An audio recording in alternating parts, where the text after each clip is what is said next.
It's a damp, misty morning, but it's the perfect time to go sit out on the water. You gather your gear and head out to the boat. No better time than now to enjoy a thermos of tea, the view, and do some fishing, maybe even read a book. Time flies by as you sit there, enjoying the quiet. You're the only person out on the water right now, which seems to bring you much more peace. As you look out onto the water, you see something that seems very strange. A moment ago, the water was still. Now there seems to be some waves or ripples on the surface. Suddenly, you see what looks like to be some kind of monster. I mean, you are out on Loch Ness after all. Today we're going deep into the waters of Loch Ness, discussing the legend of the monster that is said to lurk beneath. Welcome back to Infinite Rabbit Hole. Yay! Hey, welcome back. Tea while fishing? What are you, a communist? Well, I was trying to get in the feel of Scotland and everything. You know, they drink their tea over there. They They're also drink whiskey. People. Yeah. That's And true. Beer. First thing in the morning, though, this is a civilized person. And I'm sure you could find a couple of them that smoke crack. There you are, smoking crack. Anyways, welcome back to Infinite Rabbit Hole, everybody. Dropping a rock and a line. Well, okay. Welcome back to Infinite Rabbit Hole, everybody. I'm your host today. I am Kenzar. Let's just jump right into it and bring in the other guys here. Let's start with Jeff. How you doing, Jeff? I am doing fantastic, everybody. Thank you, Kenzar. I apologize for my shitty background. I'm in the process of moving things around, so this is what you get. I'm ready. Is what it is, I guess. Next, let's bring in Jeremy. How you doing? I am doing wonderful. I do not have a fan behind me.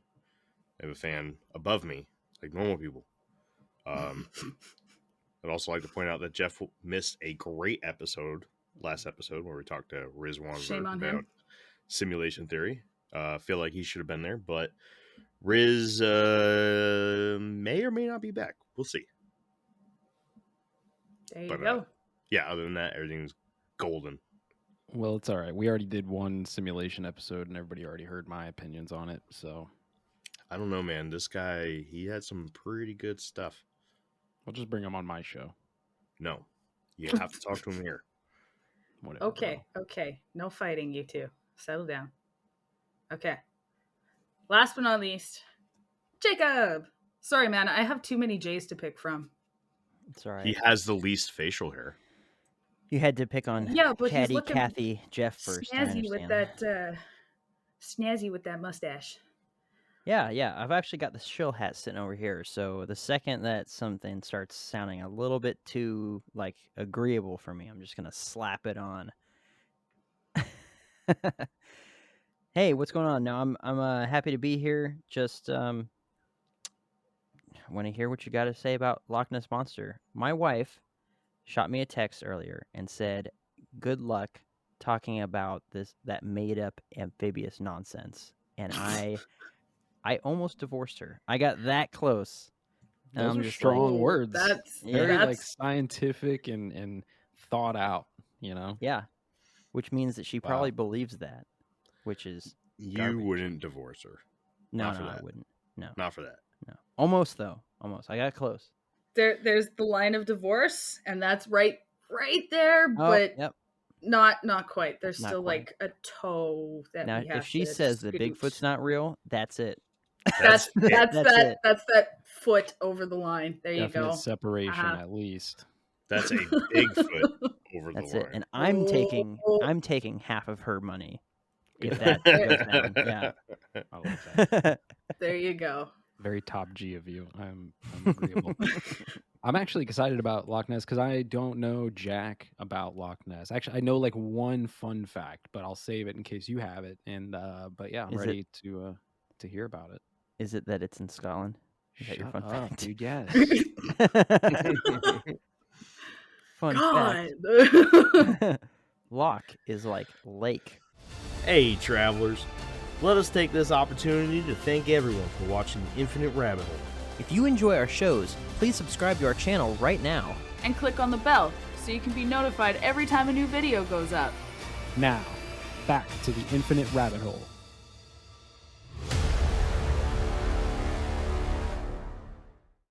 But Scottish. So, to give everybody a little bit of backstory here, Kid said that she wanted to cover the Loch Ness Monster. And I said, all right, it's a big one. Usually Yeah, I'm the cryptid guy. He threatened So- her like he did with, just the Disney no. one. To add context, I have a friend in Scotland. Hi, Trisha. She couldn't make it today because she just started school and she's all sorts of busy now. And for her, I believe it's around 1 or 2 a.m. So she couldn't make it tonight. But the original intent was to have Trisha come on and join us and kind of give us the lay of the land because she doesn't live very far from the loch. So that's why I wanted Loch Ness. How'd you make a Well- friend in Scotland? The interwebs, Jacob. She's Yeah. an Make friends that way? international woman of friendship. okay? Hello. She has 3 international friends right here. Right here. Oh Yeah, yeah, I guess I'm that's telling true. you, bro. Yeah. Get Most with of it. my friends are international. Can we make her? Can we make Kenzar a custom shirt that says that International Woman of Friendship? Yeah, I got you. I'll write it down. I'll do it right now. He Love he it. probably is. So I said, take it, right? But I want you to blow me out of the water because when you think of cryptozoology, there's the big 4 pretty much, right? Bigfoot, Loch Ness, Chupa, Chupi, or Chupacabra, as others may like to call it, and then Mothman, right? So those are like the big 4. So I'm expecting a lot here, kid. Do you have it? I hope so. I don't I know. think- You make me very Ooh. nervous. I have 20 pages though. Oh, God, holy shit. Dang. Well, let's get to All it. Let's get tonight. rolling, you I guys. I felt that I needed to produce a Jeremy style presentation here. So I came up with 20 pages for you, Dang. and I'm really hoping that this is good enough. 46 font double space like I do? Yeah. Hell yeah. Well, let's get it started because I No. am scared. If you've got 20 pages and just going off history, yeah. Well, I'm going to Okay. be standing here for a long time, so let's Here's do the 20 deal, pages. though. I've split this in half for you, Jeff. Oh, shit.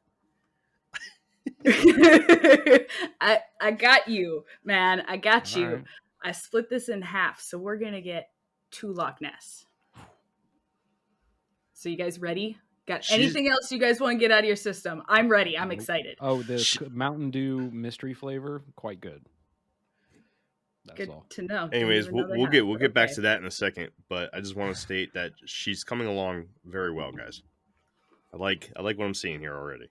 20 pages, 2 episodes, cryptid. Good job. And then also, just to get on the Mountain Dew topic, has anybody seen this Mountain Dew? What's the hot flavor on the chips right now? The Flamin' Hot Mountain Dew. Cheeto Mountain Dew. Oh, Have you seen this? I've That seen it, just but sounds horrible. yeah, it's disgusting. Jeff, is the mystery flavor Kraken? I think it's the white one. It tastes like the white Mountain Dew. I don't think he. Yeah. What? Oh, He that's asked if you it. spiked I'm it. with guy. you, man. Yeah. Oh, no, I did not. Oh, No, okay. I did not. Alrighty. Well, Alright, that I'm was gonna say- fun. I was gonna say something really mean, but I'm not gonna do that. Take it, kid. Ooh, okay. Ready? Yes, ma'am. Ready. Okay. Now, before we get too ahead of ourselves, I wanted to talk a little bit about the loch itself. Taking its name from the River Ness, the freshwater lake is the second largest in Scotland, extending approximately 37 kilometers or 23 miles long, has a maximum depth of 744 feet, and is 2.7 kilometers or 1.7 miles wide. The lake is the largest body of water that sits along the Great Glen, a geological fault line that goes straight through Scotland, created by glaciers during the last ice age. At the end of the last ice age, once all the ice had melted, salt water filled the area, creating lakes that eventually became freshwater with time. The water is quite murky due to the high peat content from the surrounding soil. Pair that with the usual fog and rain, and you have the perfect condition for a large lake creature to go unnoticed. During the winter, the water below the surface heats up. The water below the surface heats up and rises to the top of the lake, allowing for the cold water to sink and the process to repeat itself. This is known as a thermocline. This prevents the lake from being able to freeze, and the estimated heat given off by the lake is equal to about 2 million tons of burning coal. The lake also plays a major part in supplying electricity to the national grid and is along the travel route known as the Caledonian Canal. The canal was constructed in the early 19th century to make trade and tourism more accessible throughout the country. I came across some Scottish folklore about the loch that I found very interesting. The story goes as such. The area was nothing more than a valley with a deep well that was kept closed by a large stone. Local housewives would come and fill their pails with water, but if one became careless and forgot to put the stone back, the well would flood the valley. This is exactly what happened, and it led to the creation of what is now known as Loch Ness.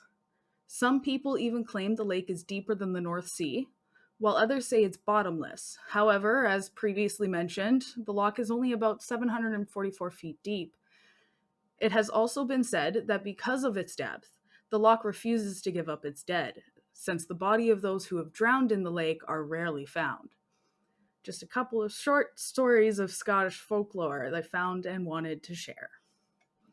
So, what do you guys think of that? I don't think that's how the lock was made, for the record. Aliens did it. Yeah, The Loch government Ness did is it. fake. Loch Ness is fake. Yes. Okay. I just thought it was a cool story.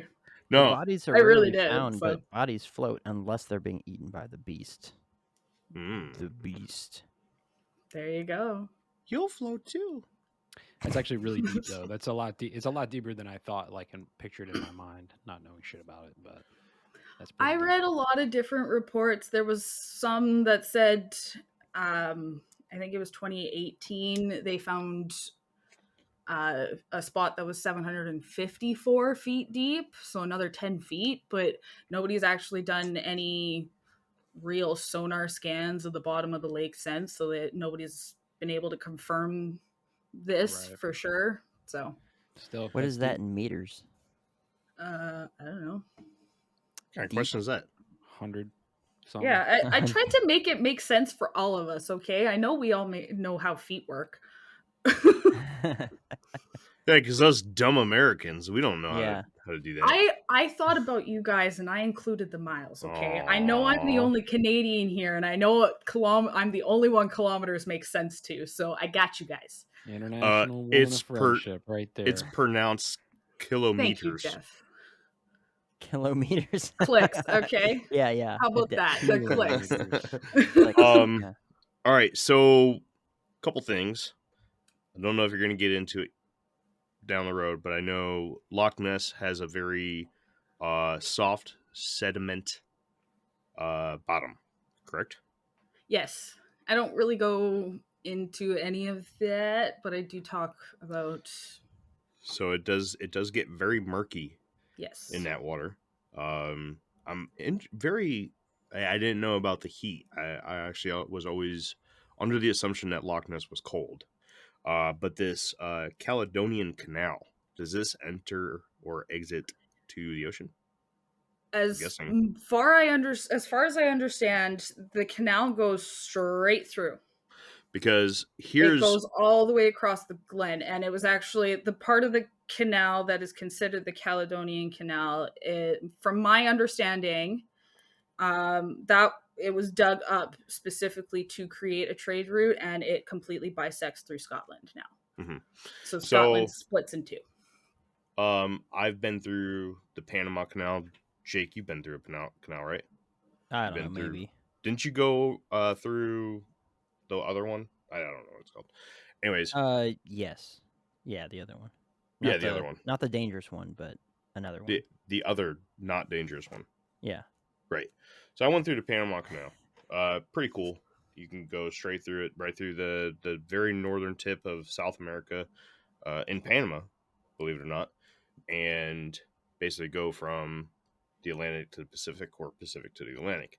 And I always thought that this would just be a smooth sail straight through, but actually what happens is you stop in this little bath, right? And then they raise the water. Then you move up to the next one. They raise the water again. You move up, raise the water again, and now you're even with all the lakes and rivers to get through a good majority of the land. And then when you get to the other side, same thing.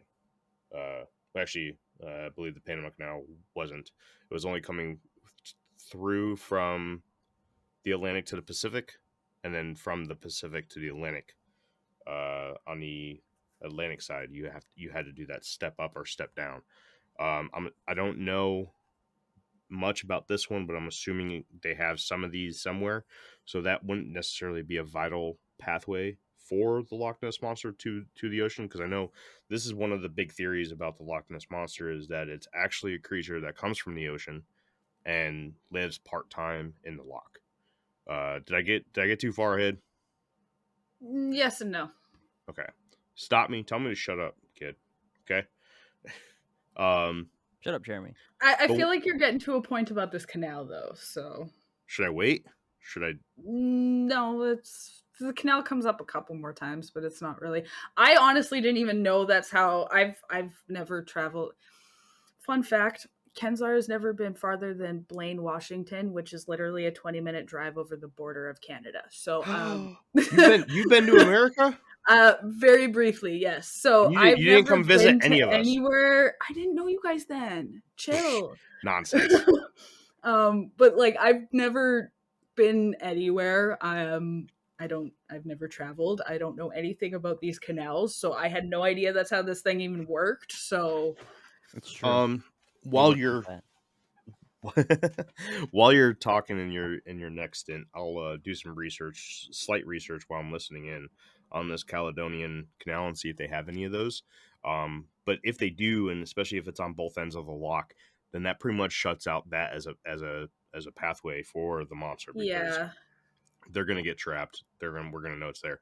Ooh, he Okay. could get. Well, you hang on to that. We'll that comes up again. We'll get there.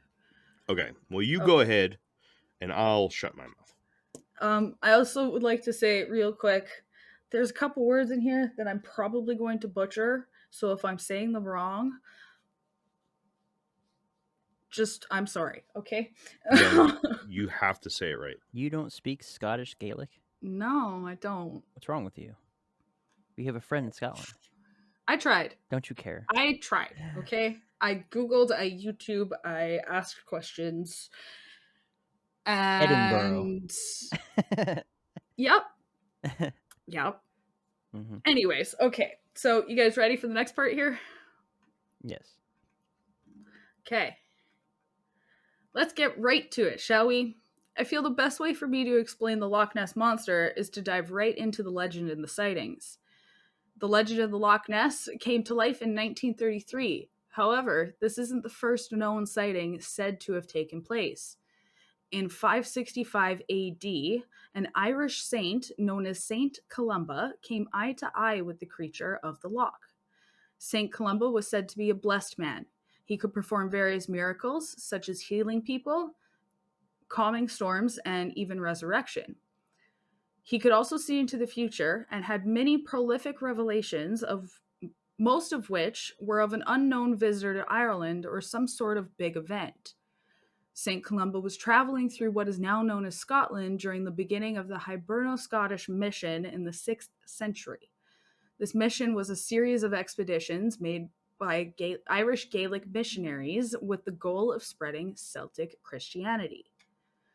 St. Columba was living in the land of the Picts at the time of his sighting. The Picts lived in the northern and eastern areas of Scotland during the late Antiquity and early Middle Ages. One night, as Columba was walking along the banks of River Ness, he came across some men trying to bury a companion of theirs.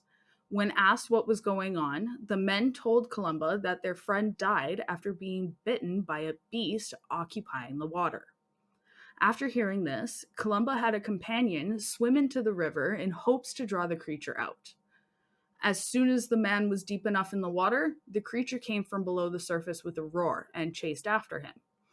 Before the monster could sink his teeth into Columba's friend, Columba raised his hand and drew a cross in the air, all while yelling, "Thou shalt go no further, nor touch the man. Go back with all speed." And just like that, the creature turned around and disappeared faster than it had approached.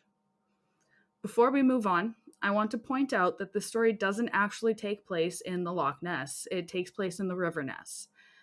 Now, the loch is fed by the River Ness, so that's not to discount the story, but something I thought was worth a mention. Another thing I want to quickly bring up are the Pictish stones. These are monumental type stone carvings found on the eastern side of the country and are the most solid piece of evidence of the Picts. With many possible Pict artifacts, some of the most interesting pieces are the Pictish Beast and the ancient serpent stone. The Pictish Beast shows a creature that has a long snout and flippers instead of feet, and the ancient serpent stone shows what looks like an actual serpent, along with a couple other symbols. Both of these stones very well could be evidence to the existence of Nessie in the early centuries. However, scholars have also described the beast to look more like a swimming elephant, and the serpent stone could be a representation of many different animals that were in the water. Question. Answer. Do you talk about Crowley? No. Okay, I'm just going to spit out I my fun fact then. don't get into Crowley here. Okay. So the one thing that I know about Loch Ness, and it's really not even about Loch Ness, but Shit, Aleister I was on mute. Do you really want to talk about this now, or do you want to save this to the end? Well, because what she just said, one of the bits in her little Okay, piece, okay. just All right, go ahead. you Because know, this is a connect. lot. This could be a big convo.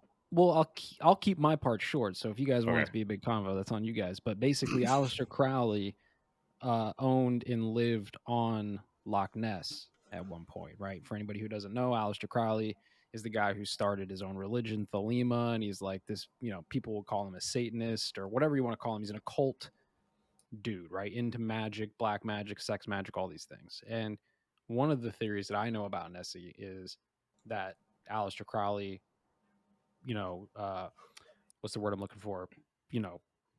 Brought it into this reality through this magic.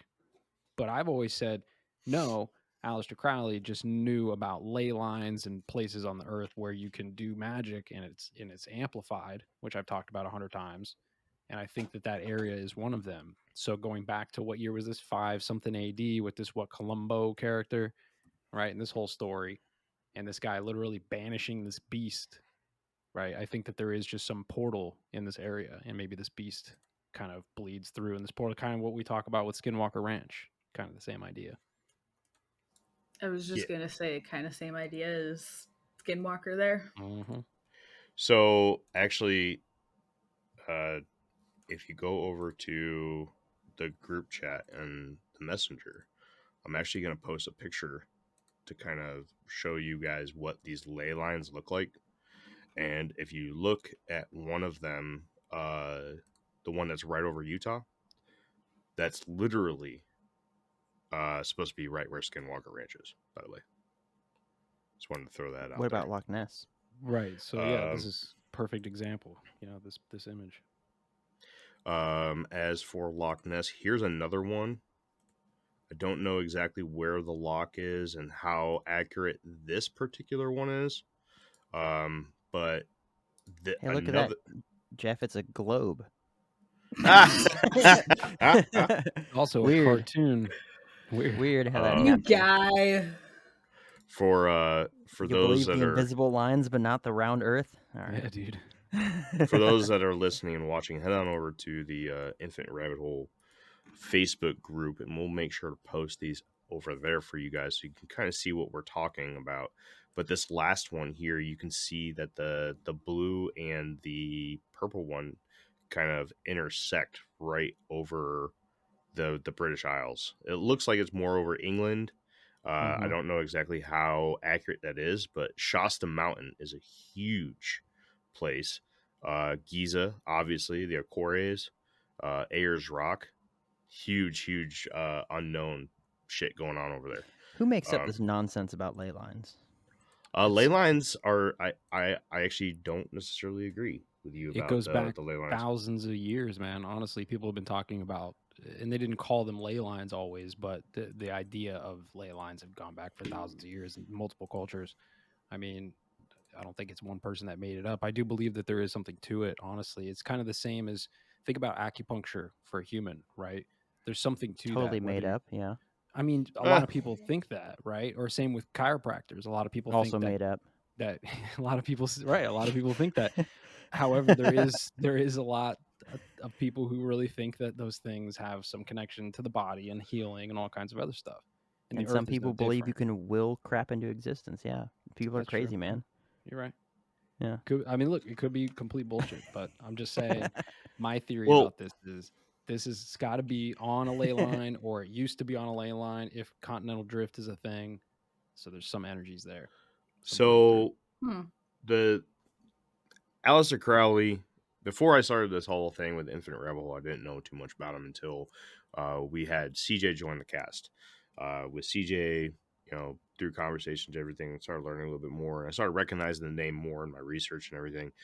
The guy definitely dove into ley lines. Okay, he definitely paid attention to ley lines. Seeing that Aleister Crowley is tied to the Loch Ness Monster, or at least owning a property on Loch Ness, maybe this is something else that I just don't know if I should bring it up. Kid, I'm gonna type something in the chat real quick. You tell me if I Yes. can keep going or shut up. I touch on it at the very Okay. end. So I'm gonna go ahead and shut up right there. But when we talk about that again, I'll come back to this whole Aleister Crowley thing. Okay. So, for the record, I know of the guy, but I have no idea what he did or what he was up to. I just know the name. So, no, I don't talk about him at all in this presentation. Just He's basically So- an occult. He's one of the top occult guys in history. Swing All and a kinds of miss, kid. magic. yeah. Swing and a Kinds of miss. magic shit. That one I totally went right over because again, I know nothing about the guy. So Well, that's I okay. A lot of people wouldn't don't have even actually know thought that. about it. A lot of people, I brought that up to a lot of people on different shows, and a lot of people don't know that. So, and another fun fact: Jimmy Page, the guitar player from Led Zeppelin, ended up buying that house. What? Yeah, No There you way. go. That's cool. There you go. Good stuff. continue. Anything else? No. Nope. Alrighty. August 27th, 1930, a local Inverness newspaper called the Northern Chronicle had published a story about St. Columba and his encounter with the beast.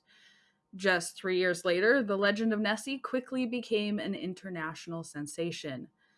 The first reported sighting of the monster was made by a couple that were traveling along the A82 in mid-April. The article of the sighting, published just a couple weeks later in early May, was written by part-time journalist and local water bailiff Alex Campbell.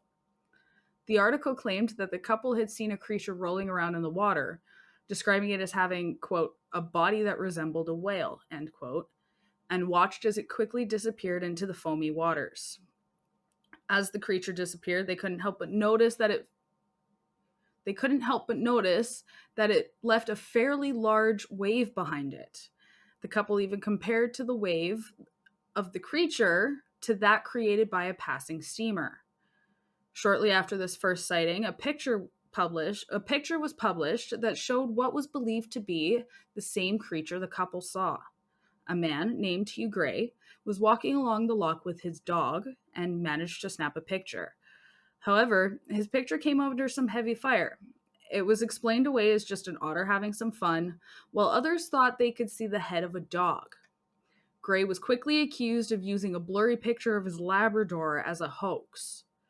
It wasn't until a couple months later, in July, that another big sighting had occurred. George Spicer and his wife were on the same road, the 882, in the early evening. They claimed to have come across a creature that was trying to cross the road. The entire encounter was very quick, as the creature was headed straight for the water. I would like to read a letter Spicer sent into the Inverness Courier. Dear Sir, I have just returned from a motoring holiday in Scotland and am writing to inform you that on Saturday afternoon, 22nd July last, whilst travelling along the east side of Loch Ness between Doris and Foyer's Hotel, about halfway in fact, I saw the nearest approach to a dragon or prehistoric animal that I have ever seen in my life. It crossed my road about 50 yards ahead and appeared to be carrying a small lamb or animal of some kind. It seemed to have a long neck, which moved up and down in the manner of a scenic railway, and the body was fairly big, with a high back. But if there were any feet, they must have been the webbed kind. And as for a tail, I cannot say, as it moved so rapidly, and when we got to the spot, it had probably disappeared into the loch.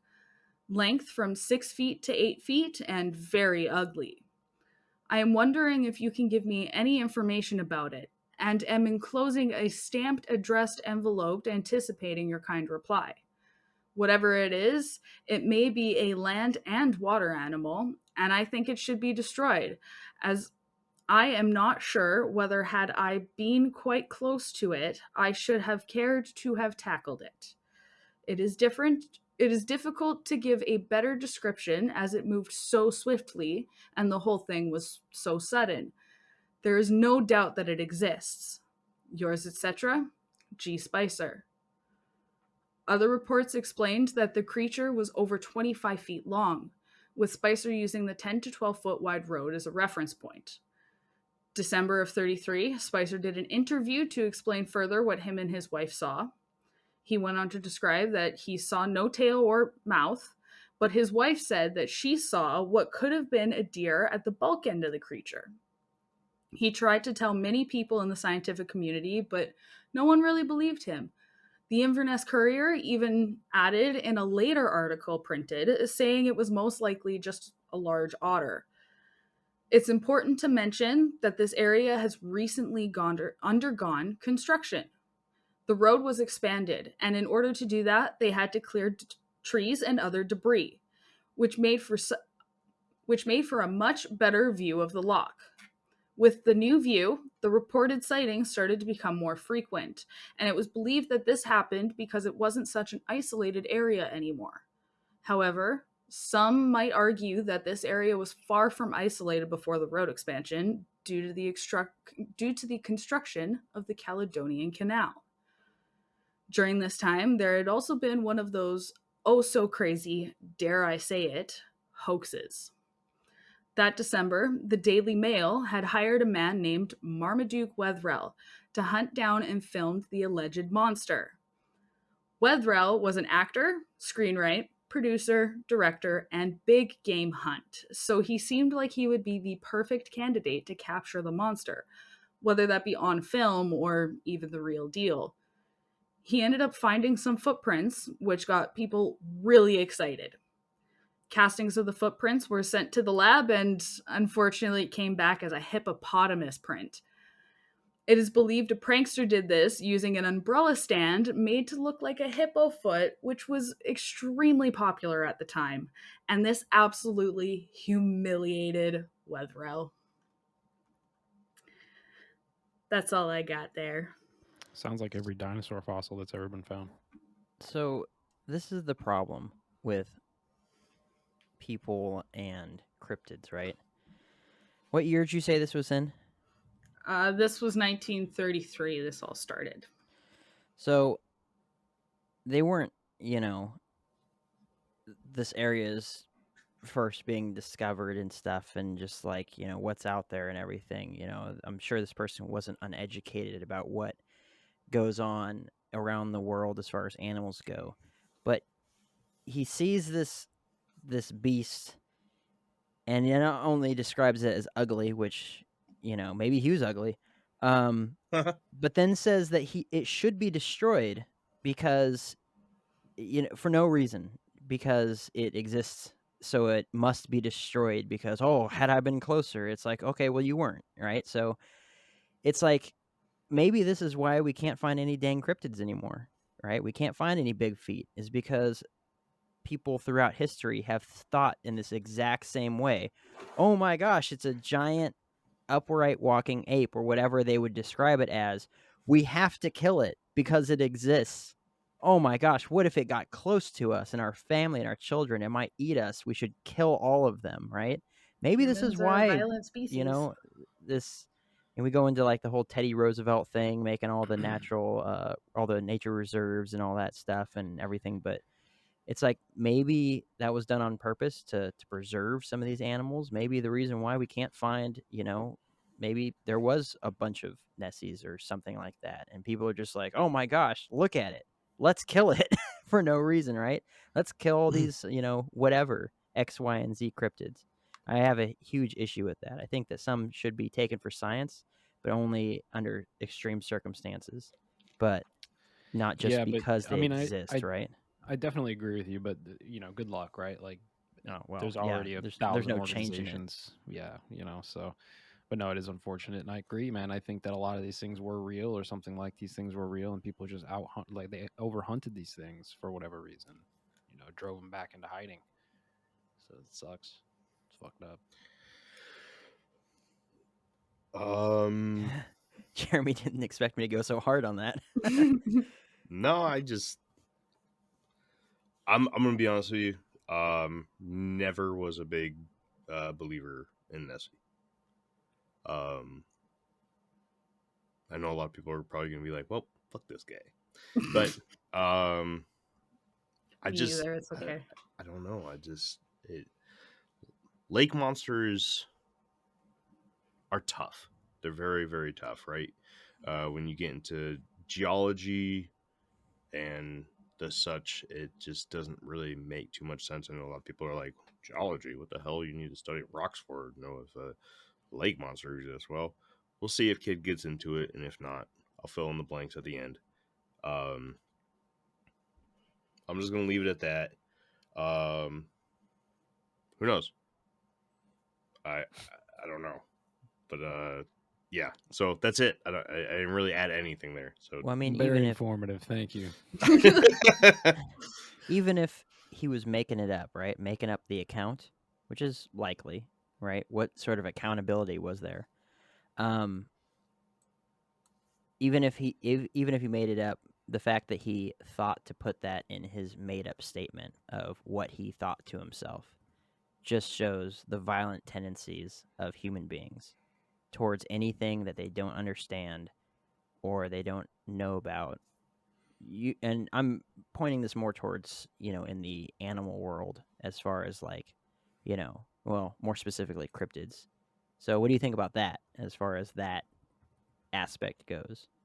You talking to me? Yeah. No comment. Goatman's gone. It's because of people killing them all off. Sheep Squatch gone. I don't think we would have hunted something such as the Loch Ness. All right, because a lot of people think that it was a plesiosaur or Leopleurodon or whatever of the such, The right? magic And that Leopleurodon, yeah. the magical one, specifically the one on the way to Candy Mountain. Yeah. But the magic Leopleurodon will show us the No. if anybody doesn't get that reference, then Charlie the Unicorn. Nope, just leave him. Leave him to just. No, suffer. yeah. Did you know there's like 6 episodes of that now? Yeah. There's a lot of Don't them now. even get me started. Anyways, Don't all even right. get me started. All right, let's keep talking about the Loch Ness Monster. Okay. I just don't necessarily. I have trouble believing that there is a Leopleurodon or a Plesiosaur still alive. Possibly in the deep parts of the ocean. I would be curious as to one, if it had a way into Loch Ness, why would it get into Loch Ness? Two, you can't convince me that it still lives in Loch Ness. I just don't think that the body of water is large enough to house something without being seen pretty much all the damn time.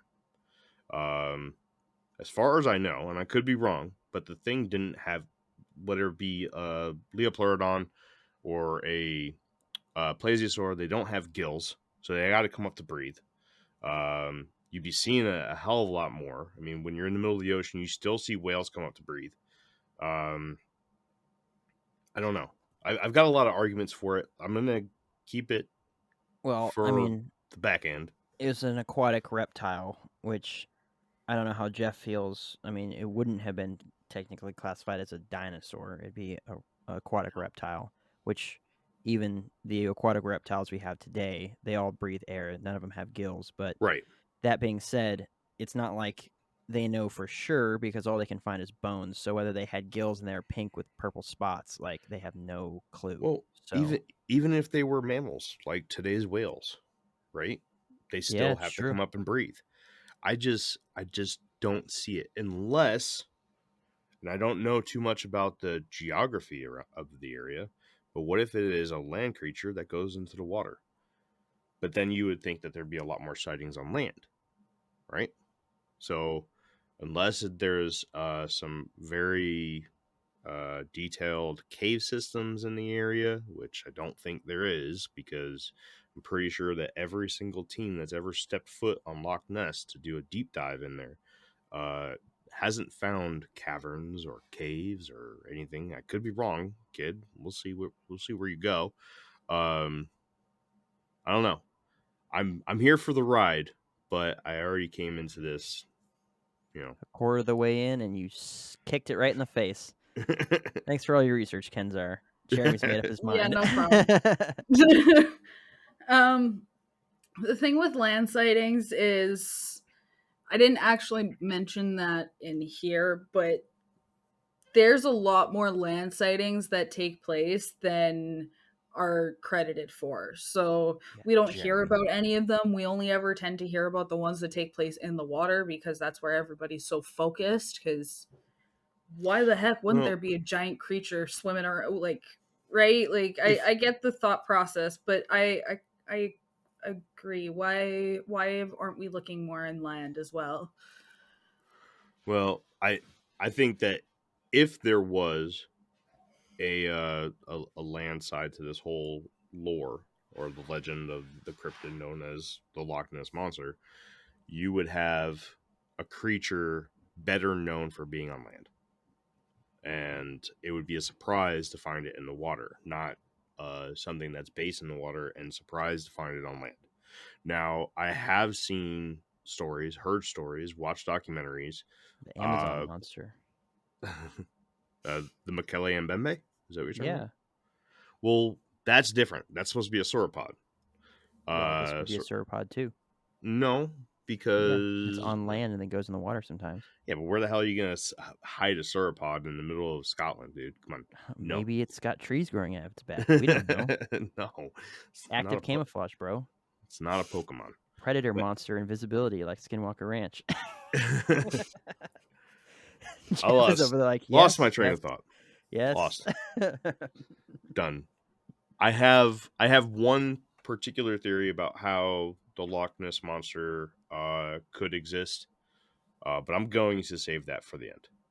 And that has to do with what I typed in the chat. Okay. Anything else, guys? Ready for the next part? I'm excited for this part. Ready. I am ready. Okay. 1933 was a big year for the introduction of the legend to the world, but 1934 was an even bigger year. During this year, the first attempt to find the creature was made. The Sir Edward Mountain expedition started in mid-July of 1934. ran for a total of 5 weeks and was funded by Edward Mountain himself, who was a well-known insurance broker. Between the hours of 9 a.m. and 6 p.m., 20 men would be positioned around the loch with binoculars and cameras. By the end of it, they had 21 photos and none of them were conclusive. But what exactly led to this expedition in the first place? Surely there had to have been something to prompt this endeavor. Well, earlier that year, at approximately 1 a.m. on January 5th, Arthur Grant claimed to have almost hit the creature while he was out cruising on his motorcycle. Grant, a veterinary student, had created a sketch of what he believed he saw that night, drawing out what looked like to be an otter crossed with a plesiosaur. After being reviewed by zoologist Maurice Burton, it was believed to be nothing more than an otter, and due to the time of the encounter being dark and all, perhaps Grant's imagination got away from him. Plesiosaurs, after all, were extinct marine reptiles from the Mesozoic era. Grant wouldn't be in the spotlight for much longer. Only a few short months later, all the attention went to a picture published by the Daily Mail. The surgeon's photograph is probably one of the most well-recognized pictures of the Loch Ness Monster. The picture was titled this way because at the time, Surgeon Robert Wilson did not want to have anything to do with this phenomenon. So, being that he is a surgeon and it is his photo, the surgeon's photo seemed appropriate. The picture in question has what looks like to be a small head and a long neck above the surface of the loch. Wilson had a total of 4 pictures, however the other 3 pictures were considered to be too blurry and didn't gain nearly as much publicity. Still to this day, when you hear Loch Ness Monster, you probably think of the surgeon's photo. This picture was considered to be the most solid piece of photographic evidence of the now well-known lake monster. That is, up until 1994, but let's not get too far ahead of ourselves. Something to keep in mind about the surgeon's photo is that it is usually cropped to make the creature and the waves around it look much bigger than what it really is. This was discovered after someone did some analysis of the wave patterns, and the patterns were consistent with that of small waves, not larger ones. This made people question the size of the creature and if the picture was even real. For years, people had their doubts about the photo, but others took it as solid proof that Nessie exists and is swimming undetected in the loch. Either way, 60 years later, in 1994, Christian Sperling, the stepson of Marmaduke Wetherell, came forward and claimed that the surgeon's photo was faked. Sperling told the world that his stepfather had recruited him to help create the monster's neck and head and then mount it to a toy submarine. The picture that became so well known is nothing more than just that, a toy submarine with some wood and clay attached to create the appearance of a monster. All those involved in the hoax included Marmaduke Wetherell, of course, Christian Sperling, who made scale models for a living, Ian Wetherell, who bought the wood and the clay materials, and a man named Maurice Chambers, who was an insurance agent.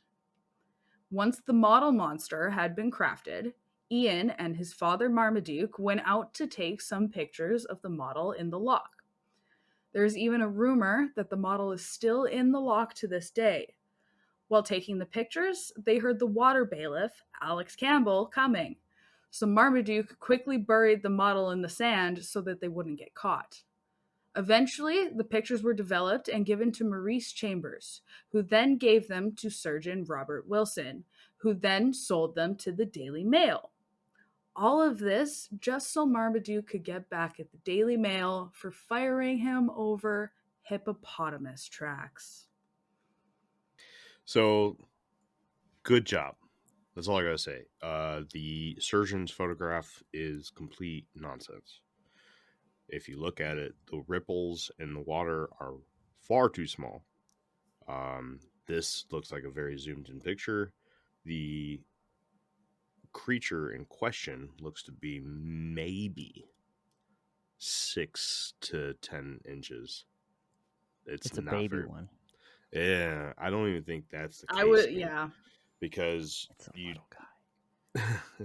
this is something just floating out in the water. It literally looks like they took like a stuffed giraffe, cut off those little things on the top, stapled it to a Horns. plank, stapled it to a plank of wood, and threw it out in the water. That's what this looks like to me. That's what it's always looked like.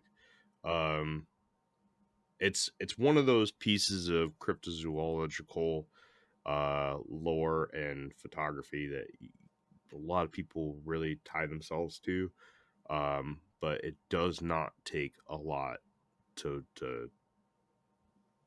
disqualify it. It's just not a very good picture. Yeah. So when I was growing up, I remember seeing that picture, and I took it as, like, I took that for stock. I was convinced Nessie was real. And then I grew up and I realized that that can't be the case. I heard this was a hoax and all this other stuff, and I was kind of heartbroken. And then I got older, and now I don't like you were saying, I don't really believe in lake monsters now. I have a really hard time with them, but I didn't know that this was a cropped photo before I started doing my research. So now that I've seen the cropped photo next to the original photo, the comparison is insane. I think this is a problem with a lot of cryptids is, just the publicity thing. Of course you're going to have hoaxes. And not even cryptid. I mean, with anything really, right? You're going to have fakes and copycats and all these things, right? And it muddies all of this shit so much that it just makes people instantly either turn off to it, or, you'll get, maybe you're a researcher and you do a whole solid year of research on this topic, and then you just present like that one thing that's just totally fucking wrong, and then you get discredited. You know what I mean? So Yeah. it's a problem with all this stuff. So in the chat, I threw the uncropped picture of the surgeon's photo. Feel free to take a look. Yeah, I Like a little blimp in comparison. just so the travelers know, just because, oh gosh, it's like a duck. It looks like a little duck or a goose. Just because the picture is blurry and pixelated does not mean that us hosts here on the Infinite Rabbit Hole believe it.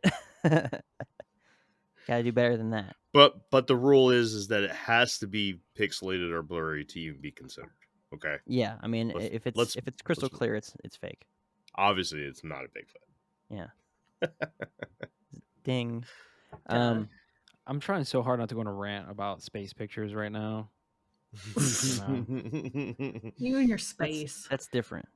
Is it We've already different? done that. Can't We've get already done it. Every picture of every cryptid ever is just like you can't determine what this is. However, here's It's like an artist the rendition. other side of the fucking universe.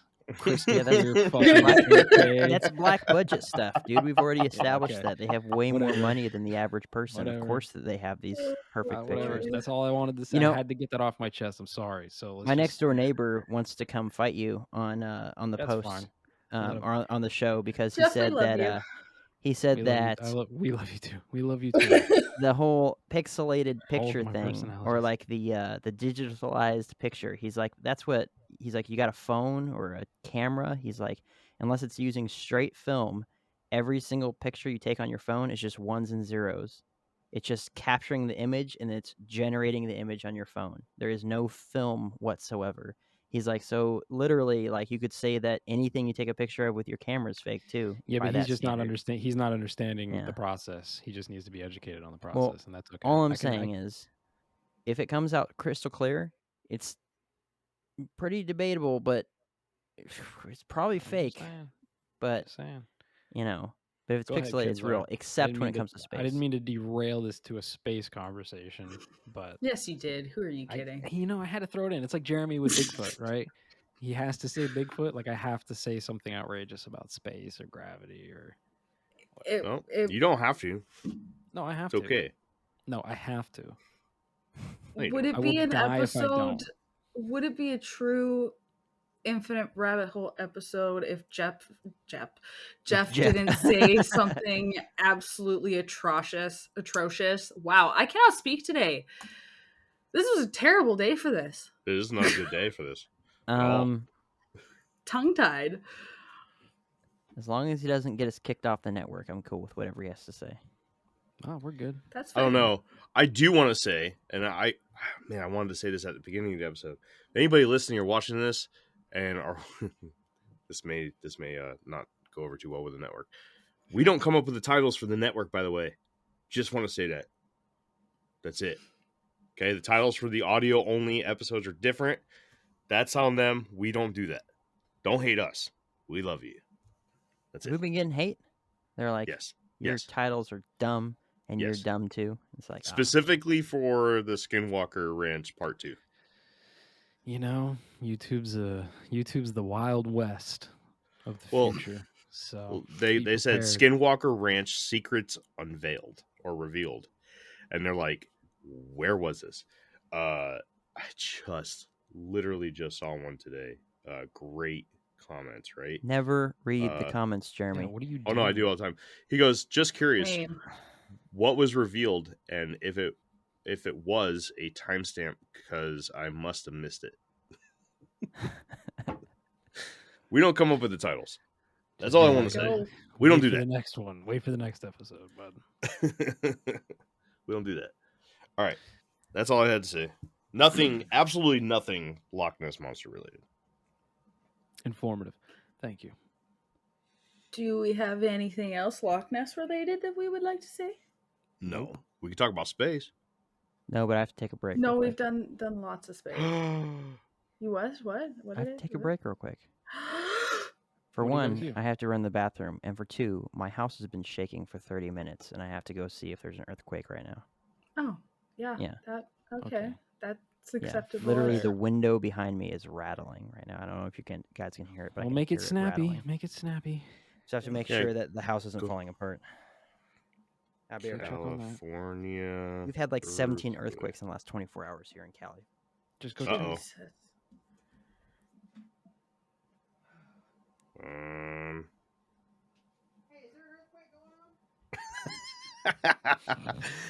Jeff, you missed a good episode last week, man. I'm sorry, dude. I had to get that video done, dude. If I know. I would have been fucked, and dude, I already Dude, told him I was gonna get it to him. Speaking of, no harm, no foul, dude. Do you want me to see if they can take the editing? I mean, dude, if they can do it and they want to do it, great. That'll save me fucking, I don't know, 4, 5, Right? 6 You'll hours. literally won't have to do anything for the show. Yeah, that'll save me multiple hours a week. Yeah. You know? I'll talk to Jason. Jason, right? Yeah. I'll talk Yeah. to Jason and see what he says, because The they problem is originally offered that. Yeah. The problem is, what are they doing with the editing? Like, how much are they editing? No idea. They're probably just gonna slap the video in there and call it good. Like Right, this will so probably all still be in it. Right. Yeah. So that's my only concern. But, also, I don't really have that concern because it's their channel. Right? I mean, that's basically. Yeah, but it's also a reflection upon the show. That's true. But, It is. like for things like vaping, for instance, like I try not to hit it when we're in the community session here, right? Like, but when somebody's presenting, that's when I try to hit. So, because they didn't want us hitting it on camera, right? So I do my best to make sure that I am thinking of this during recording for the editing process. So I don't have to go look for cuts of me hitting this and try to cut it out. You know what I mean? Is that what you do? That's what I did for the first few. For the first few, I sat there and I just watched the whole thing. And anytime I'd see a part where it was like either an awkward moment or whatever, I would have to stop it, cut it, paste everything, do a transition so you could see it, like everything was smooth. You couldn't tell. Pain in the ass. Did you guys see the video I sent you right before I jumped on? No, I didn't have a chance to look at it. No. Dude, I had a lot of Bambi out in my front yard. So in the video, I think I had 5, but there are 7. All in a group. There was 1 dude and 6 ladies. You see all these They call- UFO videos? Popping up out of nowhere, everywhere. Yeah. Yeah, pretty crazy, man. It's all Starlink. Yeah. No, it's not Star Yeah, it Lake. is. Stop it. Yeah. No, it's not. No, it's not. Yeah. Are you talking about all the ones in lines and Yeah. shapes and The ones that are in whatnot? like Yeah. a perfect line. That I saw those, and that was my first thought was Star Lake. Yeah, that's what they They're are. not. They are. That's how it is because they deploy like 100 fucking satellites at a time, and they're like in a perfect line, and they slowly. That's right, y'all. I got some corn nuts. We're good. Right? Ooh, those things are fucking awesome. Yeah. All right, better are we ready? flavor. Right. Action. Okay, so if we're ready to go, this is my last section before we close out this episode. Okay. It was 46 font. Nice. No, I just literally split it right in half, and I apparently read a lot faster than I thought I did. Told you. It's good. We're at like a little over an hour. It's a good time. Ready? Ready. Okay. During 1934, there was a book that was published written by Rupert Gould. Commander Rupert Gould was a member of the Royal Navy, retiring in 1919 and becoming an author, writing several books, most of which focused on the strange and paranormal. In 1930, his book, The Case for Sea Serpents, was published, so of course the Loch Ness Monster was something of interest to him. He went on to interview 42 different people, all claiming to have their own sightings, even receiving a letter from a man in regards to a sighting that took place in 1871 or 1872. D. Mackenzie had sent Gould a letter outlining his encounter, claiming he saw an object that resembled a log or upturned boat. Whatever the object was, it was moving slowly at first, then disappeared at a much faster speed. Because this sighting originally took place in the 1870s, Mackenzie didn't think much of it at the time. So when sightings became more popular in the 1930s, Mackenzie thought it would be best to share his story. Hence why the encounter took place in 1871 or 72. Mackenzie wasn't quite sure himself which year that it took place. Gould's book, The Loch Ness Monster and Others, was then published in 1934. The next event I want to talk about took place in 1960 and became known as the Dinsdale film. Aeronautical engineer Tim Dinsdale was on a small expedition out on the loch, and after mounting his camera, he saw something moving out on the water. He managed to film 4 minutes of what seemed to be a large animal with a hump, leaving a boat-sized wake behind it as it zigzagged through the water. But he was running out of film and wanted a better shot. Unfortunately, despite coming back year after year, he never got that footage of Nessie that he was after. However, his first video is recognized as a genuine film of the Loch Ness Monster.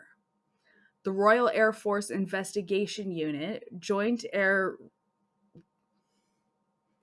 Reconnaissance Intelligence Center, or JARIC, has compared the Nessie footage to the footage of a boat and found that whatever was filmed that day was not a boat or submarine. It was a genuine video of an unknown animal in the water. Later, in 1962, the Loch Ness Phenomena Investigation Bureau, or LNPIB, later shortened to LNIB, was created. This was an organization that would gather volunteers to watch over the loch from various points in search of Nessie. As the organization grew, the expeditions went longer, observation decks were made to help aid the search, and eventually there were accommodations made for those international members. Dinsdale himself even led the expeditions the summer of 1970. The organization officially stopped all operations in 1972 after a decade of searching. Tim was devoted to the search of the monster, writing several books including Loch Ness Monster in 1961, The Story of the Loch Ness Monster writing several books including Loch Ness Monster in 1961 and The Story of the Loch Ness Monster in 1973. Tim was labeled as an honorary member of the International Society of Cryptozoology just months before his death in 1987. The LNIB wasn't the only group to be conducting searches of the loch during this time. Starting in 1967 and finishing in 68, there were some sonar scans done of the loch. Working closely with LNIB, the chair of electronic and electrical engineering at the University of Birmingham, D. Gordon Tucker, offered his services and sonar equipment. Tucker took this as an opportunity to test out a sonar transducer prototype, which had a range of 2,600 feet. It was positioned facing the opposite shore so that no moving object would go past undetected. During the next 2 weeks, multiple objects were identified, but Nessie was not one of them. The big expedition of 1970 was conducted by Roy Mackal, a biologist who taught at the University of Chicago. Mackal had developed a hydrophone assembly and anchored it at around 700 feet in the Urquhart Bay. There was an audio tape secured inside a 44-gallon bucket, and when these tapes were played back, you could hear a series of bird-like chirps. A month or so later, a series of knocks and clicks were also recorded, followed by a turbulent swishing sound, suggesting that the creature was using echolocation and was close by. These audio tracks were played back in an attempt to interact with whatever creature made them in the first place, but unfortunately there was no success with this. This wouldn't be the last sonar scan. There have been several over the years, with some very interesting sonar images that would be shared in 1972 and 75. But this is where part 1 of Loch Ness Monster ends.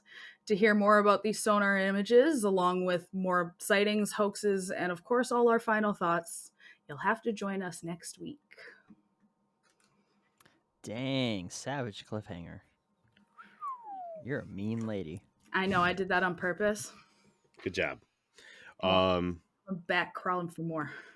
So the Dinsdale film is interesting. I don't know if anybody's ever seen it. I went on a hunt for it, yeah. It's black like the most popular one that you would see that they would play on like the History Channel and shit. Actually, not really. There's not a lot of videos of this thing. That's about all I've ever honestly seen is just like the pictures and the little clips that they've shown, like I said, on the History Channel or Mystery Quest or something. The Dinsdale film, if I'm talking about the right one, kid, is a black and white one where it kind of looks like it's an infrared, where white is hot and black is dark, and it's showing I believe it's a black dot in the water, and you can kind of see what looks like it kind of looks like a serpentine tail behind it at parts. And then it cuts, I believe it cuts right. And then you kind of see the tail kind of loop out with it and follow it. Now, to me, that looks more like a fishing trawl, right? The fishing net. Yeah, it does. That's just me. This was definitely taken from a good distance away. It does seem to move like a small boat, not like a big charter boat or anything like that, but just maybe someone's like little boat and they're just throwing one of those long trolling nets out there, and that's just what it looks like to me. I've seen the video a couple times of dissected it on other projects. It's hard to find. I had to go hunting for it. Yeah, it's not a very common thing, and it's not something that they really show on documentaries and stuff. I think it's because the everyone kind of thinks it's just a little boat with a fishing net. That's what it looks like to me. I can see where people look at it and like that could be the Loch Ness, and I can see where the person, or not the Loch Ness, but Nessie, right? But I can see the person who took the video who got excited about it. I believe that this was not something that was set up. I don't think that this was something that they specifically sent something out like in the surgeon's photo. I I think this is somebody that saw something, recorded it, did what they're supposed to do, and let the world digest it. So this or guy dissect it. was he was kind of at this weird point in his life where he was just kind of exploring around and trying to learn about the loch for his career purposes and whatnot. So he was on his own little miniature expedition to try and find Loch Ness Monster for whatever his scientific purpose was, right? And he ended up getting this 4-minute film of the monster out on the loch. I had a hard time finding this video, and for whatever reason, my dumbass didn't save it. But I did send like a 40-second clip of what is believed to be a part of this video to the chat you did. on I see Zencaster it. here. Yeah. What was I was just gonna say something. That was gonna blow everybody's mind. It was gonna be great. No. Guess I'm not gonna talk about it. I in some way give credibility to people that can film stuff moving through the water that looks relatively big, but it's also takes away from it because of how easily it could be faked. Like you gotta think about it. Like, I went fishing for trout up in Hume Lake a few months ago now, but at one point I had like 100 yards of line out behind me, and I'm just pulling this, spoon through the water and stuff, just trying to get away from the wake of the boat, so it's just moving by itself, not directly behind us. And why couldn't someone do that with a steel cable and something that's long and floppy that can just, serpentine through the water? Or, especially if it's old and it's black and white, and it's just like, it's so easy to conceal, all that stuff underneath the water. So it's like, in some ways, I'm just like, yeah, I mean, like, especially if it's like a far away, like from the shore type shot, and you can see the movement and stuff. And it's like, stuff like that is interesting, but a lot of it has been debunked as like, yeah, that's a whatever you call it, a pod of otters or something like that, whatever you call a group of them, or that's a school of fish, or that's, X, Y, and Z, everything except for a river monster, right? And I don't know. It's like I want to give credibility there, but also I'm not a fool into saying that every single time I see something like that, I'm like, oh my gosh, it's unexplainable. It's like, no, it's very explainable. Someone to look at that video and say that, well, that's not a submarine and it's not a boat. It's just like, it's a black spot. Like, seriously, it's like, what could you possibly deduce from that to say anything towards what it's not? I mean, I have no idea, It's just like, I don't know. I'm not, final thoughts for this episode, just what we've covered. I have nothing for or against, Nessie or the Loch Ness Monster at this point. Maybe you blow my mind with something, next week or whatever, but whether it used to be or it is, I think that in my mind it's a decent case. There's certainly a lot of BS though. Makes it really hard sometimes. Like what Jeff was saying, tons of copycats, tons of people that just want their 15 minutes of fame, and especially in a time frame when very little, who's going to hold people accountable. Man, there was, I'm sure, quite a bit of people that would just make stuff up, right?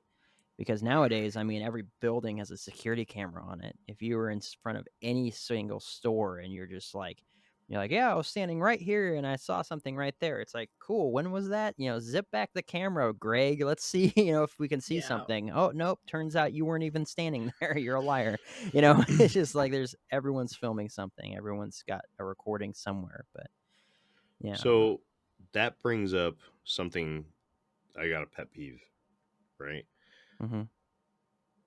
A lot of times now, you come up with some kind of footage or something cryptozoological, and I hate when people immediately disqualify it. Say Yeah. no, right? And one of the most common disqualifying factors right now that I hear come out of, I can't believe I'm even saying this, but comments on fucking Facebook, right? Those scumbags. One of the first things people will say, well, he was looking for it. So obviously it's fake.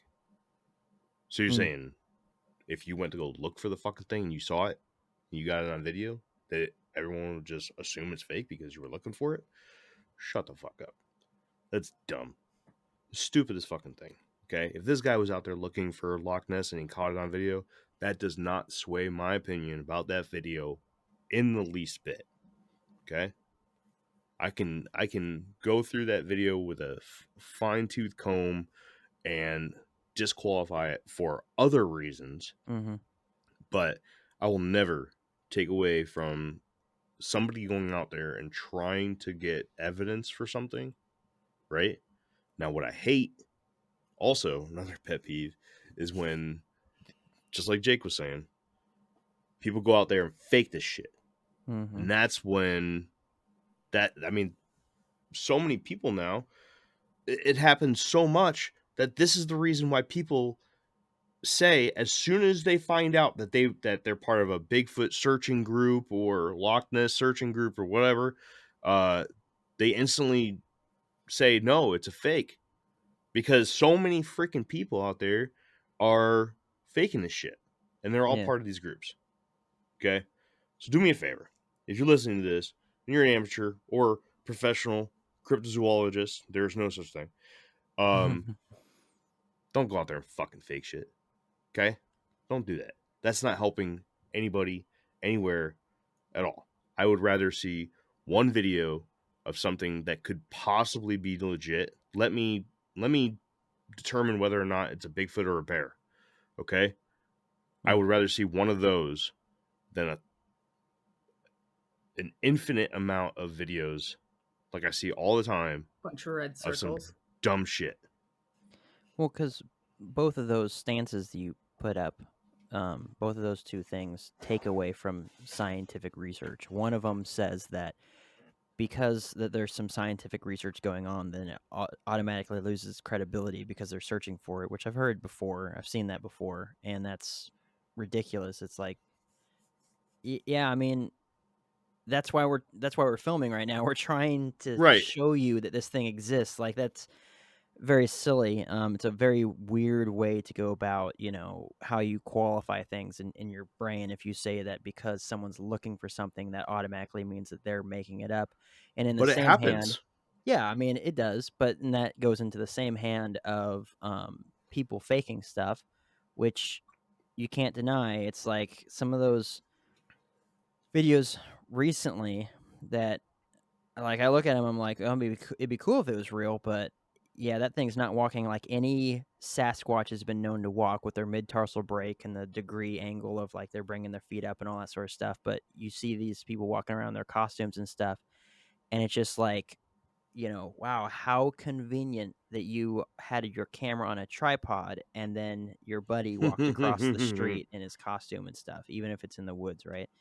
And it's just like, but then leads people that don't look into this sort of stuff on a regular basis and are just waiting for answers to say, well, then it must be that people only get a video of it if it just happens by happenstance, and they just whip out their phone real quick, and that's why you get all the blur and everything like that. If someone is actually looking for something, then it's a fake. And you get into this weird loop argument where it's just like, don't discredit people because people that are looking for it are trying to prove that it's real, and then people that are looking for it are promoting fakes, and it just loops and loops and loops and loops, and so people end up getting all turned around, and then they just, whatever, I'm done.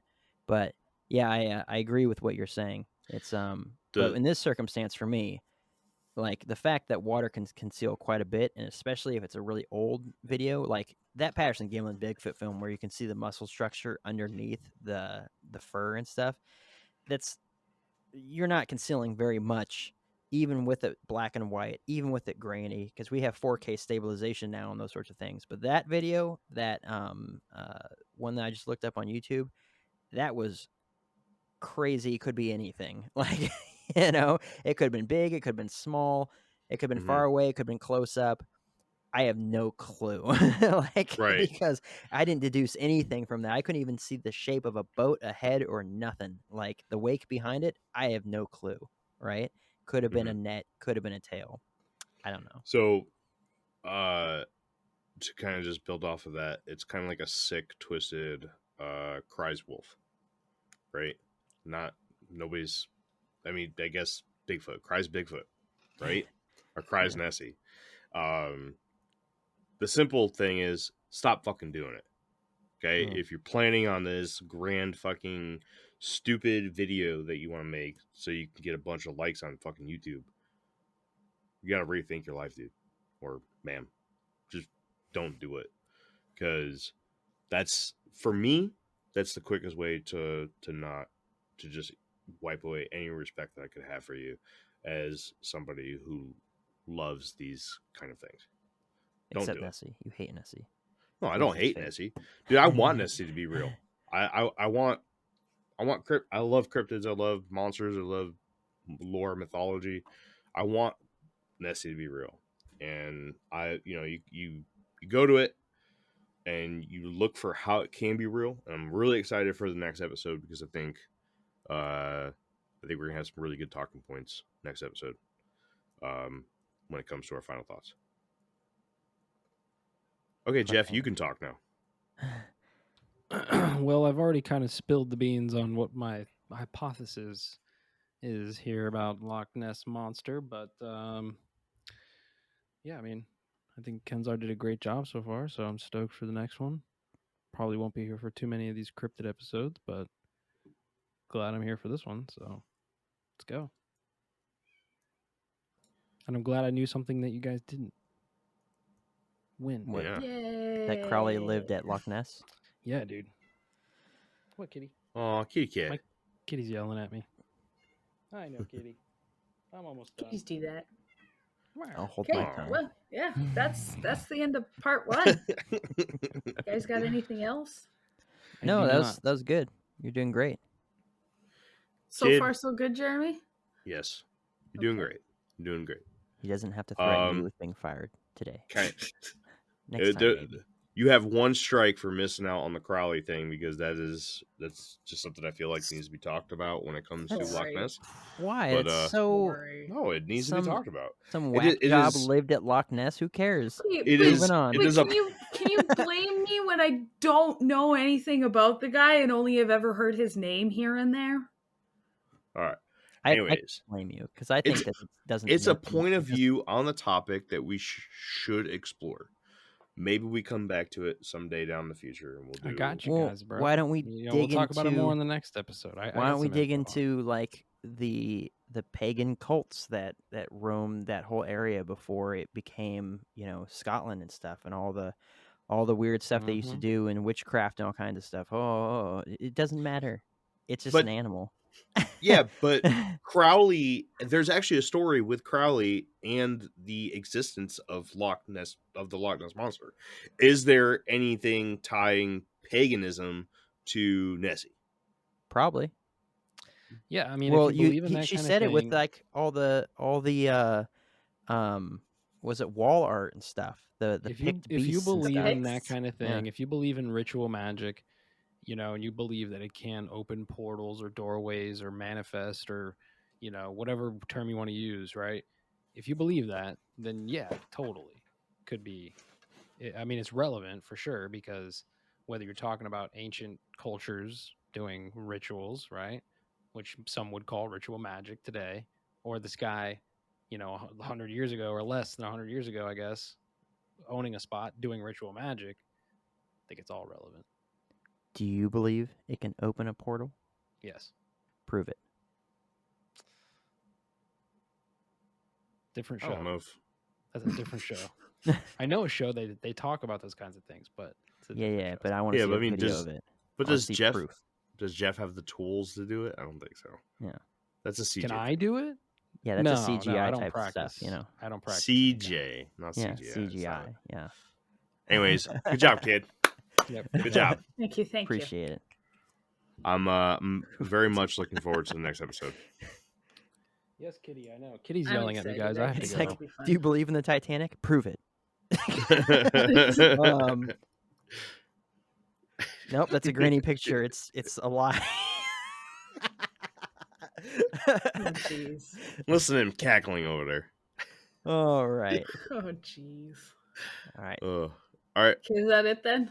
that's it. That's it. Okay. Are you gonna say goodbye to everybody? You gonna do the outro? Little, Oh, you have a I thing? have a Okay, little- go ahead. I have go a ahead. thing.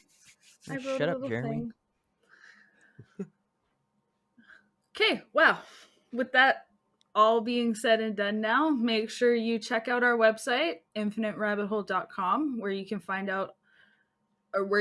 all of our awesome merch, listen to old episodes, and have the option to leave us a voicemail. If you'd really like to get involved in the conversation, join our Facebook group. We also have a Twitter, Instagram, and TikTok account. Or you can contact us at infiniterabbithole@gmail.com. Thank you so much, travelers, for joining us today. We look forward to having you next week as we continue down this infinite rabbit hole. She said Bye. it. Bye. Bye, everybody. Bye. Prove it.